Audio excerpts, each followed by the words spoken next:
Reflexão Bíblica. Meus queridos, meus amados irmãos em Cristo, a paz do Senhor a todos. Que Deus abençoe a sua vida, que o Senhor te fortaleça. Olha, sou o evangelista Robson e chegando aqui para mais um quadro Reflexão Bíblica. E tem um tema aqui que é muito forte, tá? Eu quero abordar aqui com vocês rapidinho, porque é muito vasto esse assunto, mas eu gostaria que você prestasse atenção nesses poucos minutos que temos aqui, tá bom? Mas antes, deixa eu te convidar a você se tornar um mantenedor da Associação Betel.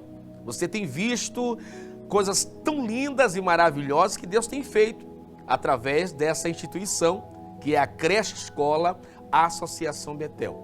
São testemunhos maravilhosos e temos visto o cuidado de Deus sobre a vida daquelas crianças. E eu quero passar por aqui também e lhe pedir, se torne um mantenedor.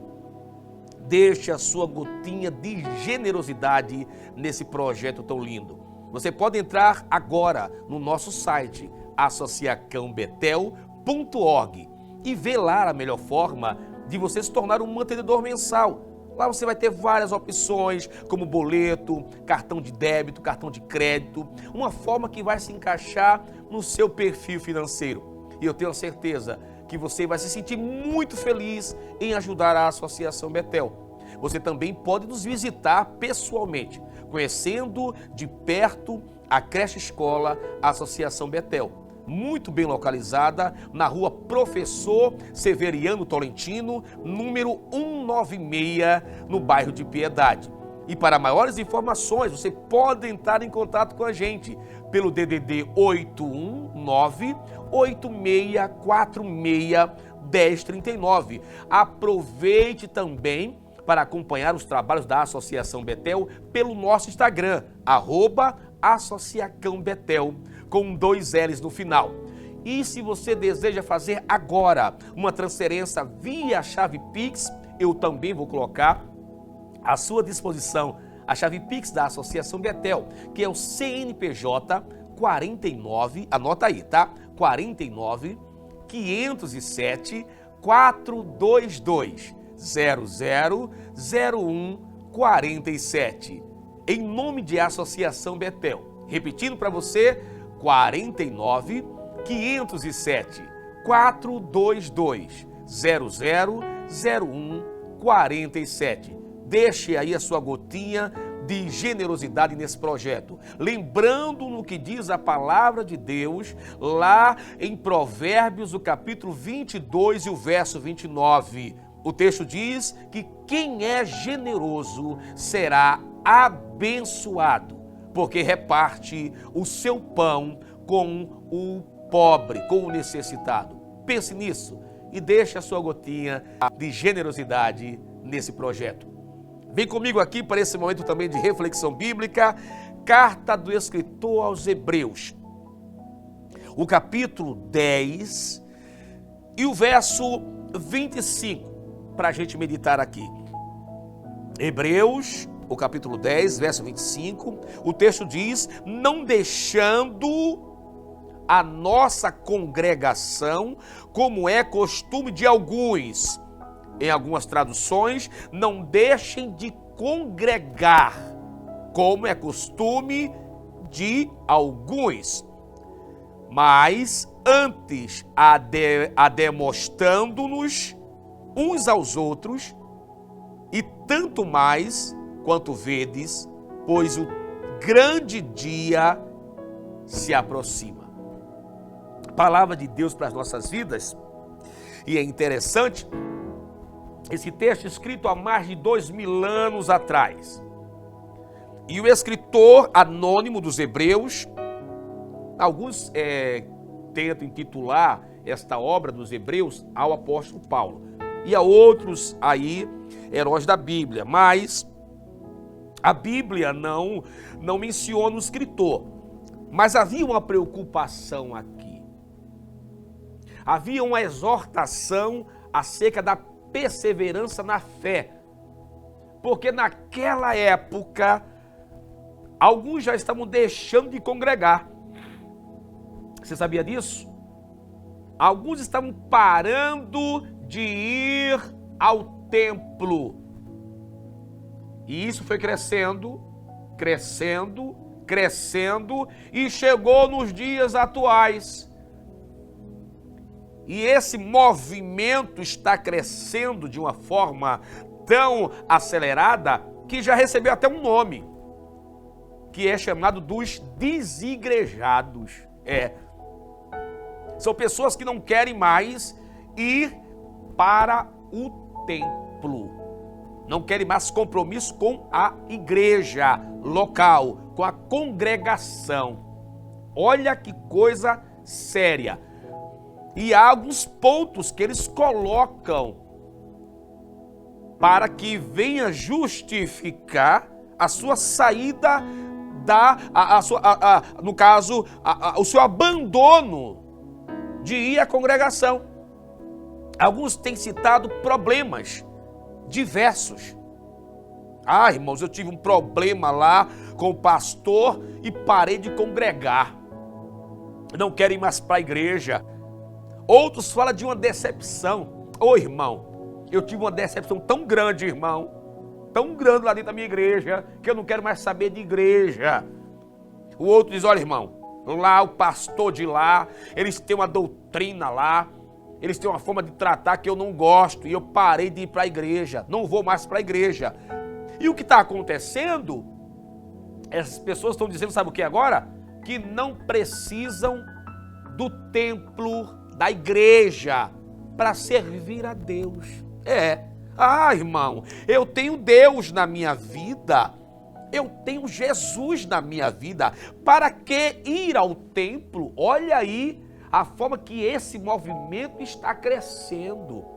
As pessoas estão querendo servir a Jesus, querem ter Deus na vida, mas não querem estar em comunhão com a igreja, com a congregação. Irmãos, eu não me dou bem. Já tentei lá, mas as irmãs arrumaram os problemas comigo lá, não vão com a minha cara, não gostam da minha voz, o jeito que eu prego e falo, o jeito que eu me visto, eu sou criticado, então eu preferi ficar na minha casa agora. E alguns estão dizendo, agora, irmãos, eu acompanho vocês pelo rádio, vocês são a minha igreja agora. Olha o dedinho, não. A Rádio Maranata é uma rádio comercial com segmento evangélico. Ela não é igreja, ela não é congregação. Ela vai lhe ajudar na sua caminhada, porque aqui nós temos um compromisso com a palavra.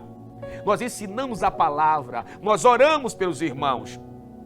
Você está entendendo isso? Mas a Rádio Maranata não é a igreja, não é a sua igreja. Você tem que procurar uma igreja próximo da sua casa, congregar, porque a Bíblia, ela não dá respaldo nenhum para eu te ensinar a ficar em casa. Se a Bíblia me dissesse, fique em casa, eu iria lhe dizer, não tem problema, meu irmão, seja cristão dentro da sua casa. Não! Você tem que procurar uma congregação, porque está ficando habitual agora, principalmente nos cultos de domingo. Os obreiros pegam lá a lista dos visitantes. Paz, meu irmão, tudo bem? Como é seu nome? O meu nome é José. Oi, José, tudo bem com você? Você faz parte aonde, José? Não, no momento eu estou sem quartel. Estou orando a Deus, para Deus me mostrar o quartel. É assim. Isso virou uma coisa habitual. Não, irmão, eu não tenho congregação, se não tem um pastor, eu estou só visitando por enquanto, para Deus me mostrar o lugar de eu ficar. Isso virou uma coisa meio que habitual. Tem muita gente assim, sem um quartel, sem um pastor para lhe orientar, para estar perto, para lhe doutrinar, para lhe disciplinar. Não querem. Querem uma vida livre e justifica os problemas da congregação. Gente, pelo amor de Deus, problema sempre existiu e sempre vai existir. Você está compreendendo isso? sempre existiu e sempre vai existir. Então, não justifica eu parar de congregar. Paulo, ele exortava os irmãos acerca do trabalho ministerial na igreja. Porque o apóstolo Paulo, aonde ele passava, ele abria uma igreja. Aonde Paulo passava, Paulo fundava uma congregação. Ele fez isso lá dentro da cidade de Corinto, um berço pagão. E dentro da igreja de Corinto estava tendo problema. Porque havia alguns irmãos tendo dificuldades em relacionar-se. Como, por exemplo, questão do que uns comiam e do que outros não comiam. Uns achavam que comer carne era pecado, outros não. Outros preferiam comer legume. E Paulo disse, fiquem calmos. Se um come carne e o outro come legume, quem come carne não critique quem come legume e vice-versa. Cada um viva a sua fé. Ou seja, Paulo sempre exortou os irmãos a permanecerem dentro do templo. Por quê? Porque o próprio Deus, nos tempos antigos, o próprio Criador, irmãos, ele cansou de habitar em tabernáculos. E o que eram os tabernáculos, evangelista Robson? Eram templos móveis. Era levantada uma tenda, eles ficavam lá por um determinado momento, e depois de montar aquele tabernáculo, montavam em outro lugar. Deus pediu um templo.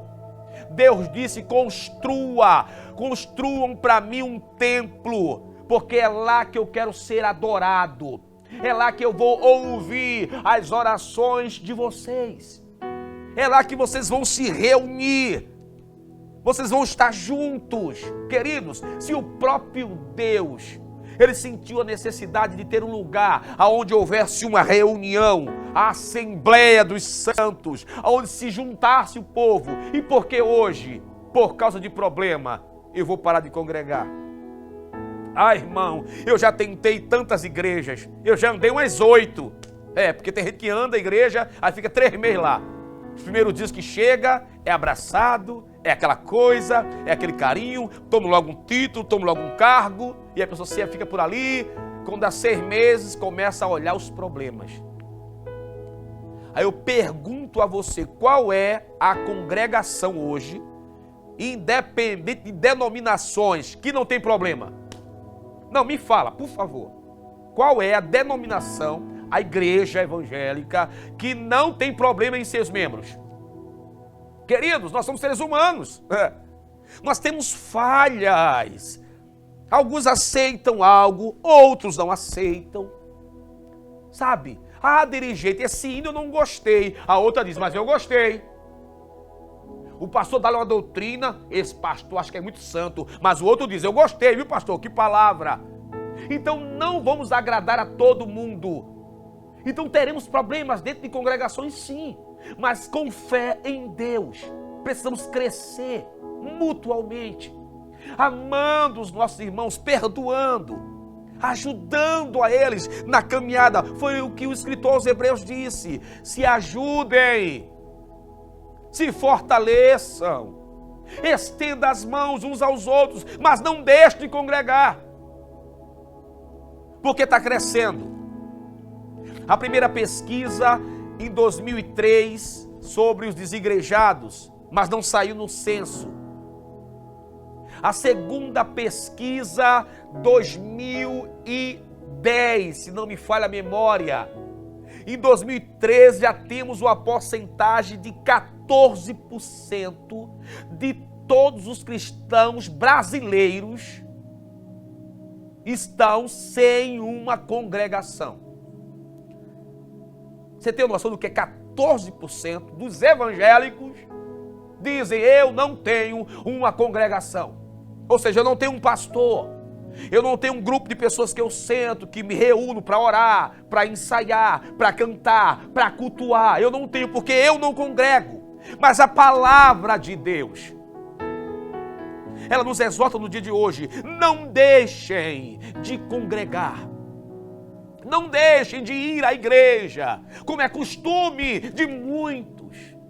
Mas cresçam em amor, Fortaleçam uns aos outros em oração, com palavra, e permaneçam na casa de Deus, junto com os irmãos, porque o dia do Senhor está próximo. E sem esta coinonia, sem esta união entre os irmãos, nós vamos nos perder. Nós vamos nos apartar da verdade da palavra. Porque se eu saio da congregação, se eu agora me coloco na condição de dizer, eu não congrego mais, porque a minha casa é a minha igreja, eu sou a igreja, não preciso de pastor perto de mim. Estamos seriamente nos distanciando de Cristo e da sua palavra. Em nome de Jesus, se você parou de congregar, procure uma congregação. Não, irmãos, eu saí porque eu me mudei, ou eu saí por conta de umas mudanças lá. Volte a uma congregação. Volte a servir a Deus no templo, porque Deus, Ele ouvirá as tuas orações. Ele abençoará a tua vida, a tua casa. Tem um pastor como amigo para lhe orientar, para colocar a mão no seu ombro, para te aconselhar, porque sozinho nós não vamos conseguir. Pense nisso e receba esta palavra. Não deixem de congregar. Pai, eu quero te louvar e quero te agradecer por esse momento de a demonstração da sua palavra. Tu sabes, Senhor, que tantos têm andado entristecidos por causa de comportamentos errôneos de lideranças, de pessoas que não têm tido comprometimento com a tua palavra. E infelizmente isso tem distanciado, Pai, alguns da sua congregação, do templo. Mas a sua palavra, ela nos exorta a não deixarmos de ir à igreja, de congregar, de estar em comunhão com os irmãos. Meu Deus, em nome de Jesus, fortalece os teus filhos, que eles possam voltar ao templo, voltar a caminhar, voltar a cultuar, Pai, e ter uma vida e uma fé inabalável em tua presença. É o que eu oro a ti e lhe agradeço em o nome de Jesus Cristo, que vive e reina para todo sempre. Amém.